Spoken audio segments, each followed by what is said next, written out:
Mirëmbrëma të nderuar teleshikues, nga edicioni i orës 19, pas pak në lajme do të ndiqni. Kryeministri Rama optimist për arritjet e 2022-shit në disa projekte infrastrukturore dhe në bujqësi, ndërsa synon që të realizojë revolucionin digital në shkolla deri në 2024. Rama njoftoi nisjen e ndërtimit të 3 stadiumeve të rinj në Korçë, Durrës dhe Fier. Ambasadori amerikane Yuri Kim takon prokurorët e SPAK në takimin e saj të parë zyrtar për 2023, pritet nga kreu i ri në SPAK me të cilin zhvilloi një orë bisedime për reformën në drejtësi dhe prioritetet e këtij viti. Shpejtësia dhe mungesa e ndriçimit janë shkaqet e aksidentit me 3 viktima në Dibër, 2 prej të plagosurve ndodhen në Tiranë tek trauma, ndërsa u arrestua drejtuesi i automjetit i Benz Edison Lazari. Autori i dyshuar i vrasjes Edmond Papës mendohet se është larguar në Greqi ilegalisht pas krimit. Grupi hetimor kërkon bashkëpunimin e homologëve, ndërsa u mor në pyetje dhe babai polici Albion Velës për ngjarjen. Viroza të shumta dhe një grip agresiv është shpërhapur në popullat gjatë këtij fillimi viti. Mjekët e Institutit të Shëndetit Publik thonë se qarkullon gripi sinor dhe Covidi së bashku. Shqetësuese prekja e moshave të reja.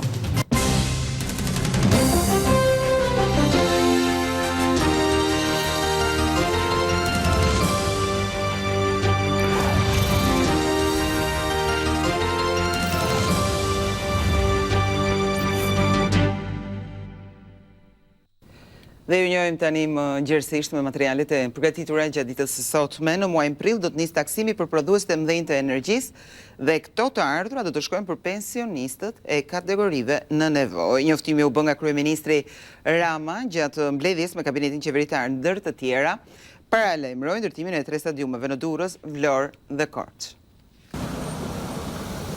Vijoi edhe të mbledhja me ministrat në vilën qeveritare të zonës së ish-bllokut. Disa prej çështjeve më të rëndësishme që u diskutuan, kryeministri Rama zgjodhi t'i publikonte në rrjetet sociale, aty ku dhe paralajmëroi mbledhjen e këstit të parë të taksës për prodhuesit e energjisë elektrike. Në prill mblidhet kësti i parë i taksës së jashtëzakonshme mbi prodhuesit e mëdhenj të energjisë dhe siç jemi zotuar, kjo taksë do të shërbejë për të mbështetur në radhë të parë pensionistët e sipas mundësisë dhe kategoritë më në nevojë. I kënaqur duket nga sektori i bujqësisë. 2022 jo vetëm rekord absolut i eksporteve bujqësore, por dhe realizimi i objektivit ambicioz për $0,5 miliard në 78 vende të botës. Por ambicia jonë është të kemi $1 miliard dhe ta bëjmë Shqipërinë kampione të Ballkanit dhe në eksporte bujqësore, dhe pastaj disa që fshatin e shohin vetëm me dylbit e medjave, thonë ka vdekur bujqësia. Kryeministri dha një lajm të mirë për të gjithë të apasionuarit pas futbollit. 3 stadiume të reja nisi me 3 konkurse ndërkombëtare brenda pranverës në Durrës, Vlorë dhe Korçë, dhe Selman Stërmasin me Bashkinë e Tiranës besoi. Në fokus të qeverisë edhe për këtë vit mbeten projekte si Korridori Blu, parku fotovoltaik në Karavasta, hidrocentrali i Skavicës, tuneli i Llogaras, Hekurudha Tiranë-Durrës, aeroporti i Sarandës, aeroporti i Vlorës dhe fluksi i turistëve. Krahas analizës së qeverisë, pjesë e diskutimeve do t'jenë dhe zgjedhjet lokale të 14 majit, çështje për të cilën kryeministri Edi Rama ka parashikuar dhe një takim me drejtuesit e qarqeve. Revista prestigjioze franceze Petit Futet i ka dedikuar një botim të veçantë Shqipërisë turistike. Lajmin e ka ndarë në rrjetet sociale kryeministri Rama, që thonë se ai është një format praktik i dedikuar për të gjithë udhëtarët francezë dhe udhërofyesi ideal për të njohur Shqipërinë. Sipas Ramës, kjo i shtohet promovimit të vendit tonë për gjithë botën frankofone. Rama thotë se në vitin 2022 ishin 72% më shumë vizitorë francezë krahasuar me 2021.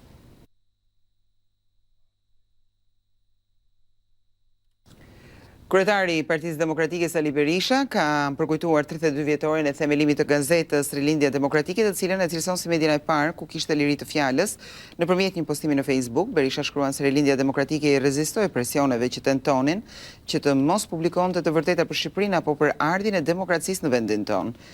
Kryedemokrati kujton kohën që kur është themeluar PD, duke thënë se vendimi për krijimin e saj është marrë që në mbledhjet e para të Partisë Demokratike. Berisha thotë se edhe aktualisht Rilindja Demokratike është zëri i së vërtetës, duke denoncuar korrupsionin ku sipas tij përfshihet qeveria Rama.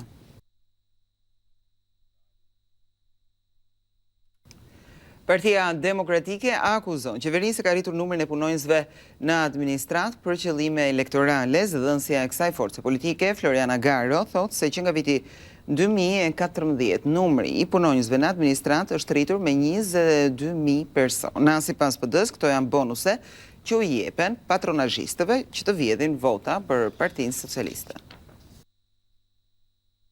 Shtetrumpalla elektorale e Edi Ramës është tashmë një realitet që çdo ditë më shumë punon kundër një shteti serioz të shqiptarëve. Që nga viti 2014, administrata shtetërore, qendrore apo vendore është rritur me 22.000 vet. Këto janë bonuse që u jepen patronazhistëve, kujdestarëve grabitqar të zgjedhjeve vendore dhe kuvendore në shtetërangallën elektorale të Edi Ramës. Ndër këta 22.000 vet gjenden edhe militantë të rilindjes, që e marrin rrogon edhe kur janë jashtë vendit. Ata shpërblehen që kur të vinë zgjedhjet të kthehen në Shqipëri dhe të punojnë për manipulimin e vullnetit të bashkëqytetarëve të tyre. Partia Demokratike do t'i përgjigjet armatosjes së administratës për manipulimin e zgjedhjeve dhe rëndimin e arkës së shtetit me rezistencë të çarmatosur dhe të pandërprerë.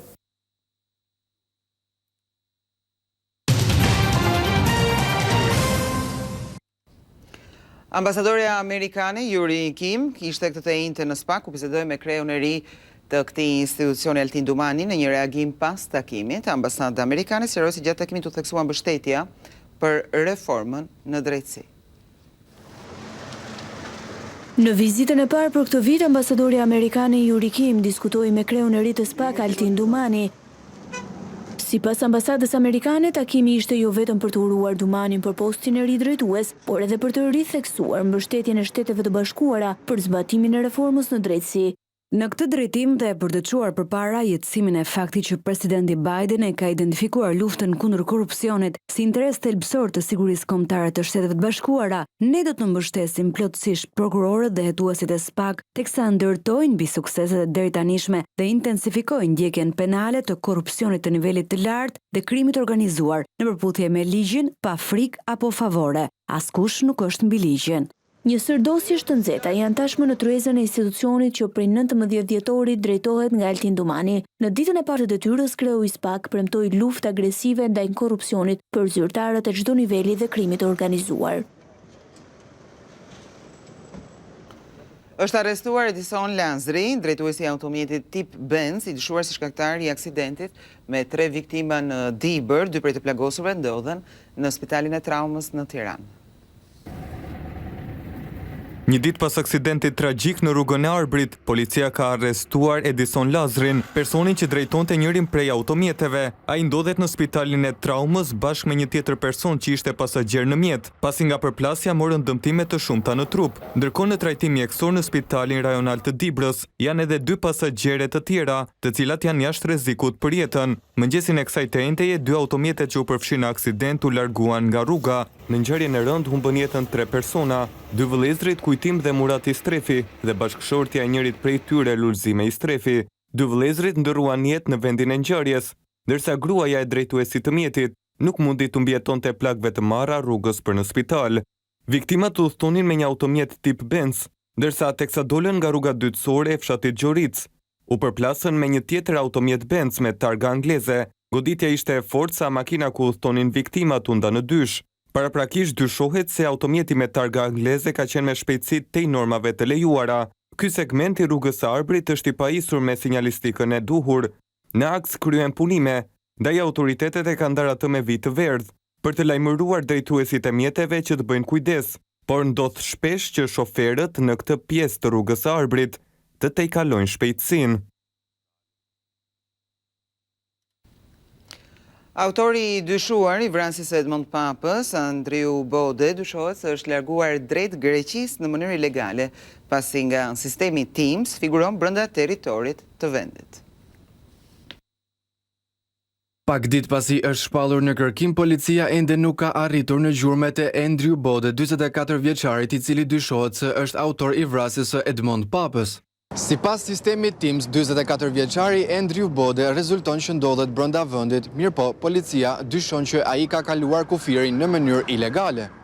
Burime nga grupi hetimor bëjnë me dije se nga të dhënat që kanë marrë dyshohet se 44 vjeçari me origjinë nga Berati mund të jetë larguar nëpërmjet kufirit të gjelbër drejt Greqisë dhe më pas drejt vendeve të tjera të rajonit apo Bashkimit Evropian. Me dyshimin se një nga autorët e vrasjes së Papës ndodhet në Greqi, një grup hetimor i policisë shqiptare i është drejtuar vendit fqinj për të bashkëpunuar në hetime. Deri më tani, Bode nuk është shpallur në kërkim ndërkombëtar. Kjo pasi policia është në pritje që gjykata të caktoj masën e sigurisë arrest në burg në mungesë. Pas këtij vendimi nëpërmjet Interpolit, emri dhe foto e Bodes u dërgohet agjencive dhe partnerëve të huaj për arrestimin e 44 vjeçarit. Ky i fundit rezulton person me precedent penal në fushën e trafikimit të lëndëve narkotike, por asnjëherë nuk është dënuar me vendim gjykate. Një tjetër drejtim ku janë fokusuar hetimet është edhe marrja në pyetje e babait të Albano Velos, efektivit të policisë Dilaver Velo, i cili u pezullua nga detyra pas arrestimit të birit si organizator në vrasjen e biznesmenit 49 vjeçar. Efektivi Velo mësohet se është shprehur se nuk ka patur dijeni në implikimin e të birit në ngjarje, por agjencia e mbikëqyrjes policore ka nisur hetimet për të verifikuar nëse IATI ka favorizuar Albano Velon për ta larguar nga Shqipëria. Gjithashtu janë verifikuar edhe tabulatet telefonike të Albano Velos që kanë vërtetuar dyshimet e policisë që ditën e krimit më 16 dhjetor, por edhe 2 ditë para vrasjes ka qenë duke lëvizur përgjatë zonës ku u vra papa. Hetimet gjithashtu kanë zbuluar se Audi me targa belge që u përdor në vrasjen e papës nuk rezulton të jetë i vjedhur, por targat e mjetit i përkasin një tjetër mjeti që ka hyrë në Shqipëri dhe më pas është shitur dhe pajisur me targa shqiptare. Policia po heton se si targat e huaja përfunduan në duart e 2 autorëve të vrasjes që më pas i montuan tek mjeti tip Audi. I jep dorëheqjen nën kryetari i Bashkisë së Pogradecit, Johan Sterio, i cili është vëllai i Viola Sterios, ai bante dhe detyrën e drejtorit të ujësellësit në këtë bashkim, mësohet se Sterio e ka dhënë dorëheqjen më datë 30 dhjetor për arsye familjare, ndërsa kërkesa u pranua këtë të njëjtën nga kryetari i Bashkisë, Ilir Xhakolli. Johan Sterio është vëllai i Viola Sterios, e arrestuar pak ditë më parë për mashtrim me fondet. Ajo akuzohet se nëpërmjet mashtrimit ka marrë rreth 350.000 euro.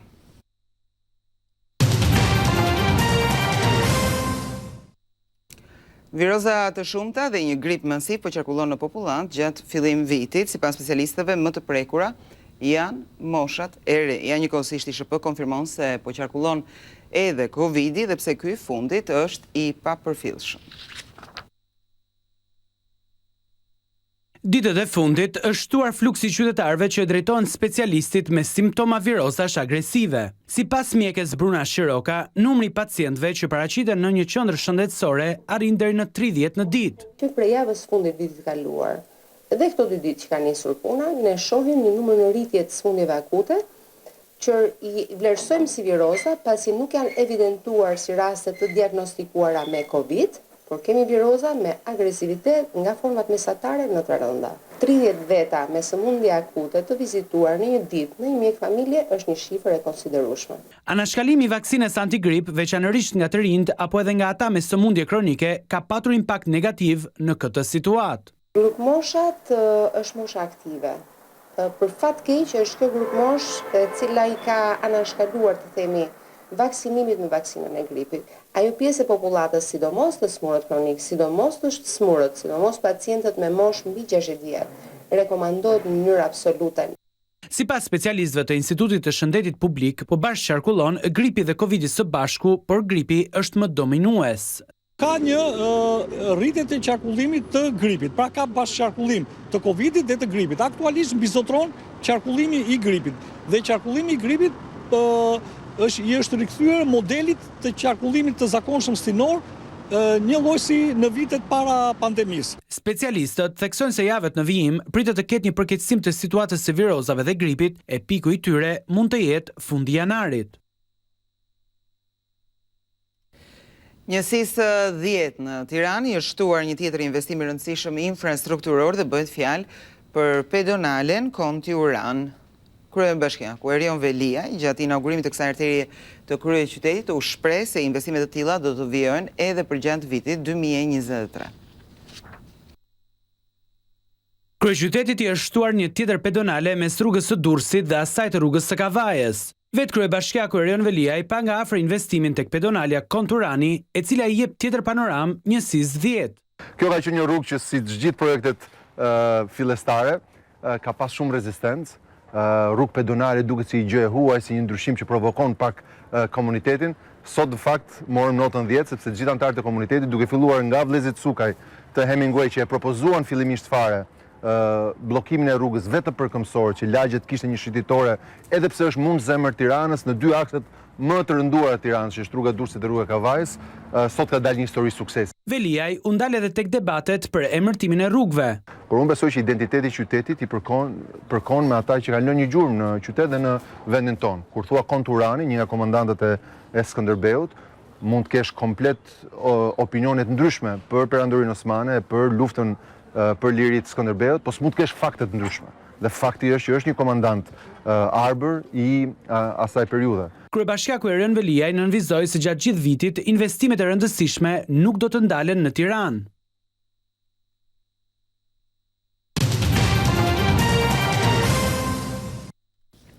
Pavarësia e Kosovës është fakt dhe kundërshtojmë çdo përpjekje që e vë në pikpyetje atë. Kështu ka reaguar ambasada amerikane në Prishtinë, e cila mohon se i ka dhënë pëlqimin një statusi në mediat serbe, ku presidenti Vučić shpreh për tërheqjen e njohjes së Kosovës nga 9 shtete.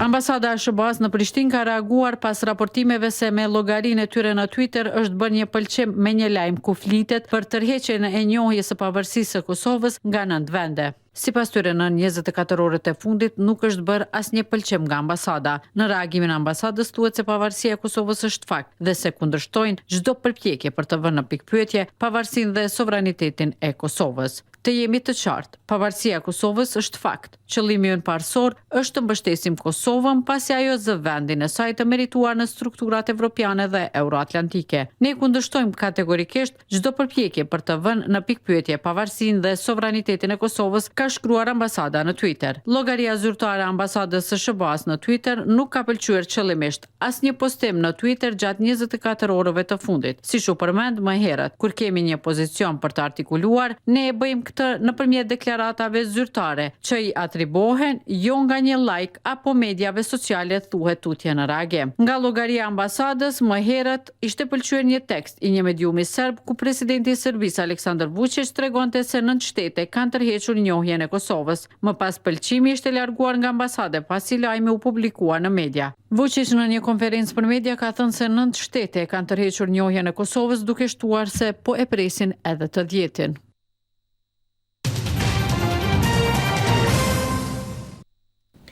Lideri rus Vladimir Putin i është përgjigjur pozitivisht apelit të patriarkut Kirill për një armpushim 36 orësh në Ukrainë në vigjilje të Krishtlindjeve ortodokse, ndërsa Ukraina ka bërë thirrje aleantëve për më shumë tanke në një kohë që luftimet vijojnë në lindje të saj.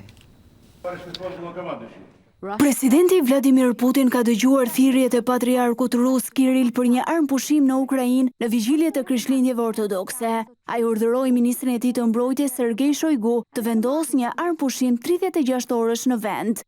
Duke u nisur nga fakti se një numër i madh qytetarësh që përqafojnë fenë ortodokse jetojnë në zonat e armiqve, i bëjmë thirrje palës ukrainase të shpallë armpushim dhe t'i lejojë ata që të marrin pjesë në shërbesat në prag të Krishtlindjes, si dhe në ditën e Krishtlindjes.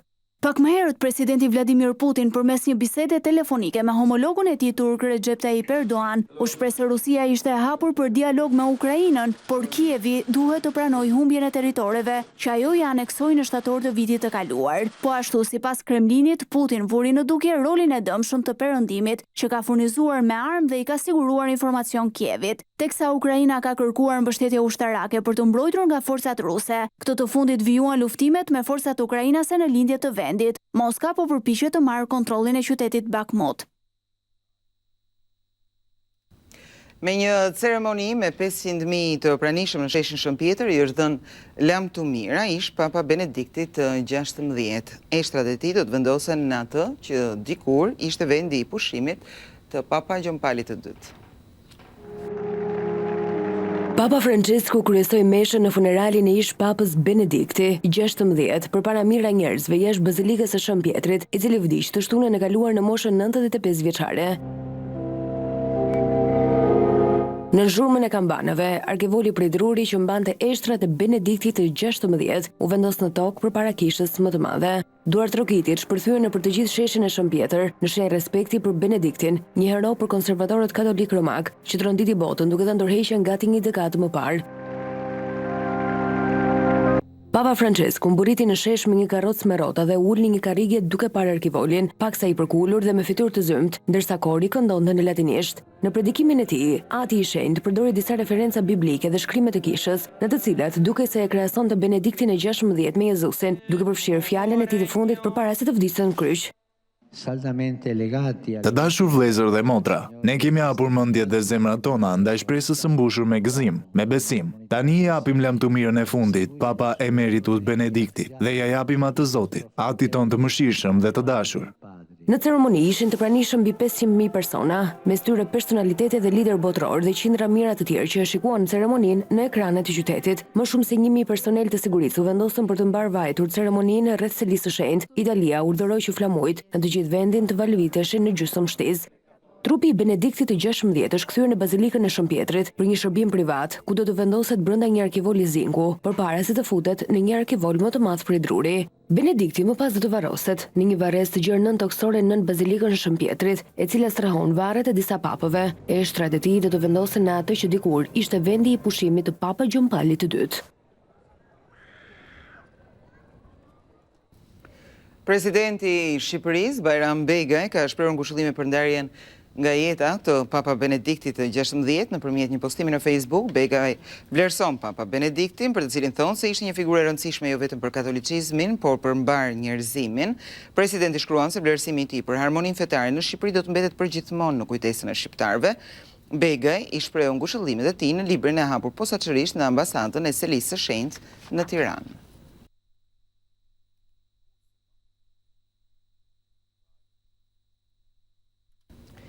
Gazeta gjermane Bild bën me dije se punonjësit që punojnë për institucionet e Bashkimit Evropian do të marrin rritje rroge për shkak të rritjes së kostos së jetesës. Rritje rroge ka edhe për presidenten e Komisionit Evropian Ursula von der Leyen, që do të paguhet 1.000 euro në ditë.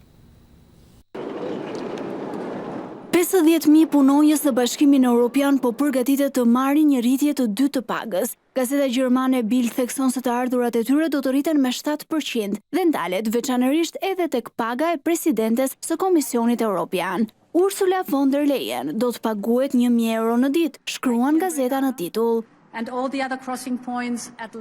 Edhe pse zyrtarët e Bashkimit Evropian tashmë kanë një pagë të mirë, është bërë një rishikim i pagave të tyre për shkak të rritjes së kostos së jetesës. Në bazë të rritjes së re të pagave, Ursula von der Leyen do të fitojë 1.000 euro në ditë dhe së bashku me kompensimin për udhëtime jashtë vendit. Paga e saj mujore do të arrijë në 36.000 euro. Rritje pagash do të ketë edhe për punonjësit që paguhen më pak në institucionet e Bashkimit Evropian, saktësisht me 214 euro në ditë. Nderuar teleshikues, ishte gjithçka e përgatitur për këtë edicion lajmesh. Faleminderit që na ndoqët.